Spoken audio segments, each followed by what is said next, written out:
acted abroad in Sierra Leone or Liberia or the Congo, as they do in Manipur and Jammu and Kashmir, they would all be prosecuted. So if they can operate there, and there's never been a whisper of suspicion against any Indian army contingent abroad, and they've also been the most effective, there's absolutely no reason why they should have these draconian powers and this sweeping impunity. So personally, this is not a commission position. Personally, I see no reason why AFSPA should continue. Particularly now, again, Mr. Sinha referred to this, you now have operations being conducted by other paramilitary forces in central India against the Naxalites with exactly the same sort of operations, but without the same sort of powers. So AFSPA really has no reason to continue.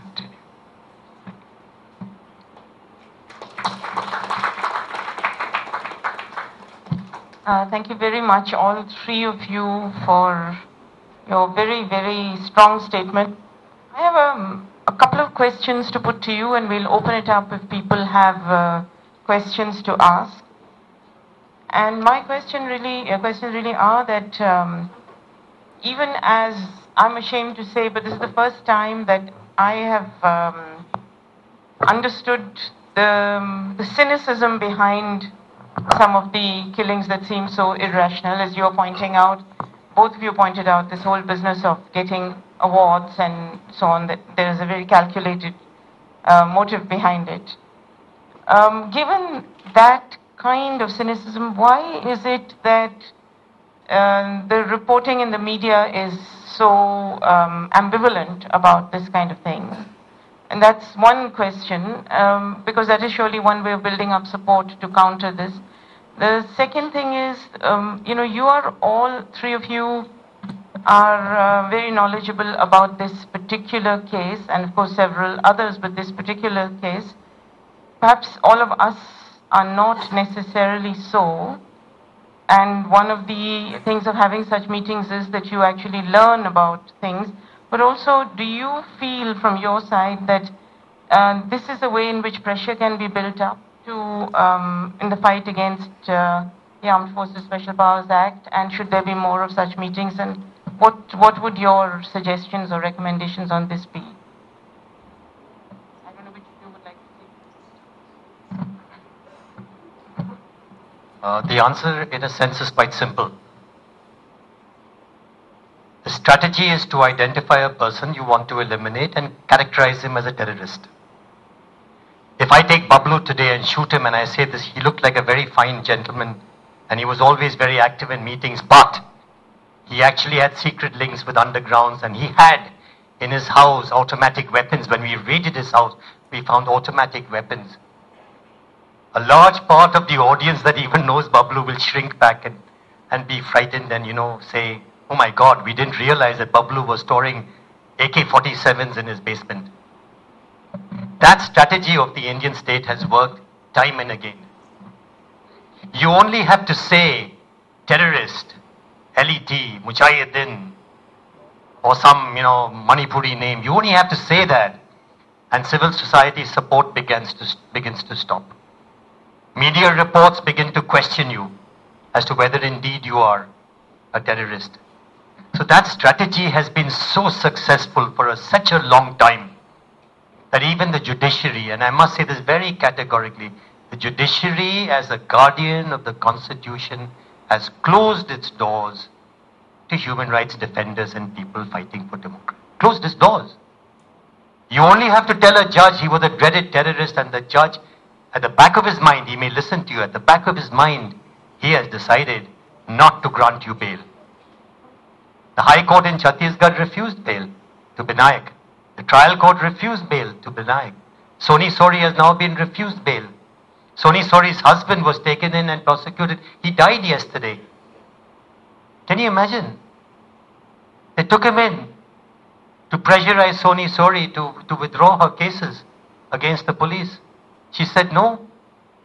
They knew that she was worried about her children. Who would look after her children? They arrested her husband. And he was acquitted day before yesterday, or 3 or 4 days ago. No, a month ago. And he died yesterday in mysterious circumstances. Who would help Soni Sori? Who would help her husband? Who Who would help all these people who come forward and take up cases and so on? You just have to say terrorist. And the remarkable thing today is that some important changes have taken place. In Himanshu Kumar's case, when they said Himanshu is a terrorist, I think he must be sitting here somewhere. Himanshu is a terrorist, Himanshu is a terrorist, he's a Naxalite supporter. The court after some time got so irritated with it. Justice Reddy said, so what? Quite a remarkable statement for a judge of the Supreme Court. He said, so what? Answer the question. Answer the points raised. Answer the allegations made against you, even if he's a terrorist, even if he's a Nazi. Answer the question put to you. Did you massacre these women? Did you burn their houses? Did you rape the women? Yes or no? And in the present case, I must say this commission's finding on seven people, not one of them is a terrorist, finding number one. Second, not only that, not one has a previous criminal record. That finding, I hope, will go a long way to clear the fog in the minds of the judiciary. Clear the fog. That, you know, you just have to say terrorist and the Constitution ceases to operate immediately. And as civil society, the lesson for us is as civil society, I would say when people are like this, stigmatized and pushed into a corner, rush to their support. In Manipur, the poor network had to do so much work and collect the information, and the widows and the families of the disappeared and the killed had to do such extraordinary work. And this work started 20 years ago. It's 20 years of work. And the judiciary takes it up today after 20 years. So just rush to the support of people. And once we break this stranglehold that the state has over us, the stranglehold of, I've got a terrorist, therefore if I kill them and torture them, I'm doing something right. Once we break that, the power of the police will break. The power of AFSPA will break. And the power of the army and the security forces, that we wear an army uniform. Look at it, they say it all the time. We wear a uniform, sir. You can't say anything to us. We wear a uniform. And we had to argue before the commission, it doesn't matter. It doesn't matter if you've got a uniform with medals. If you're a common criminal and you've committed murder, that's the end of the story. And please, sir, we told the commission, please, sir, send the message to this country. Send the message that your uniform will not matter. If you have committed murder, you will go to jail like a common criminal. No matter what your rank is, no matter what medals you have, you will go to jail like a common criminal. The courts must rise to the occasion. The courts must say that. The courts must put behind bars like they've done in Gujarat.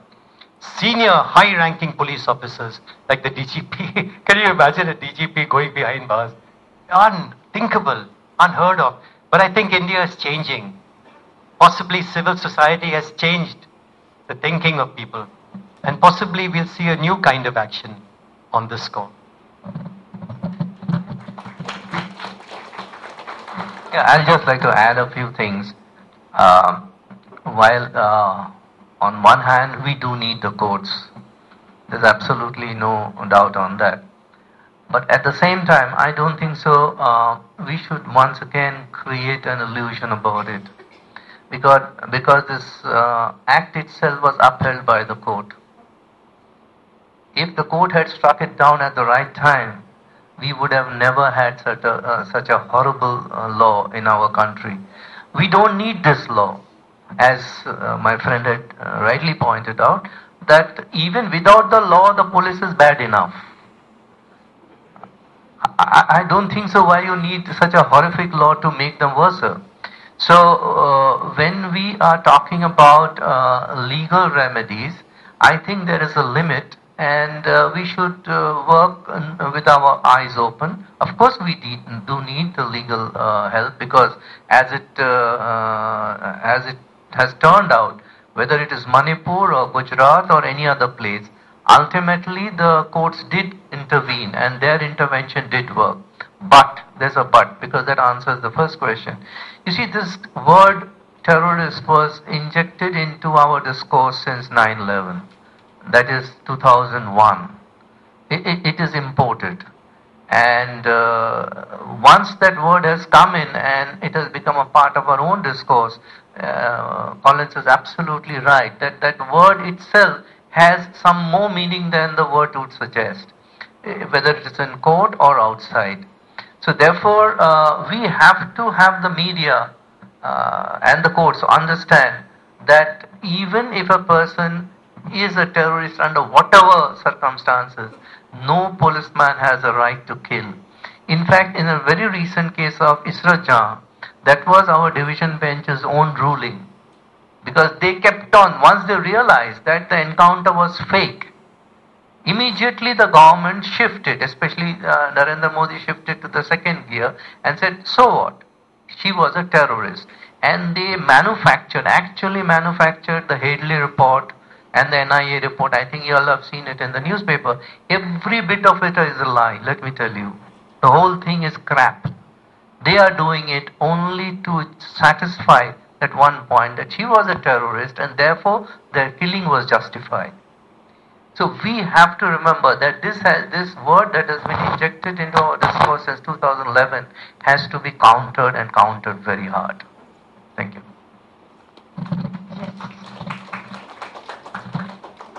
I just wanted to point out from our experience in the NHRC that we must not only blame either the judiciary or the media. It is unfortunately the case that there is an extremely high tolerance in society for this sort of behavior by the police or the armed forces. It is almost accepted that if the police kill someone who's before dreaded terrorist, you had dreaded criminals, that is all right. And again, in the reports that we have got on the NHRC, we get not only reports from the police that justify the killings because they give a criminal record of say 20 serious cases that this man had, but the magisterial inquiries that are invariably held as part of our NHRC's guidelines, the magistrate usually accepts the police report on the grounds that the man was a dreaded criminal and therefore was probably guilty of doing what the police claimed that he did.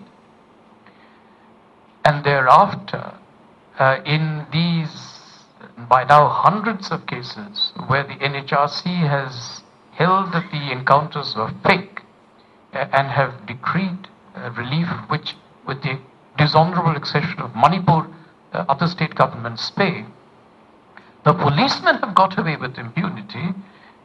Firstly, because the state refuses to prosecute. There are no other witnesses to the crime, so prosecution will be difficult. But also there is no public outcry. No one then, as it were, asks the logical next question, that if the state has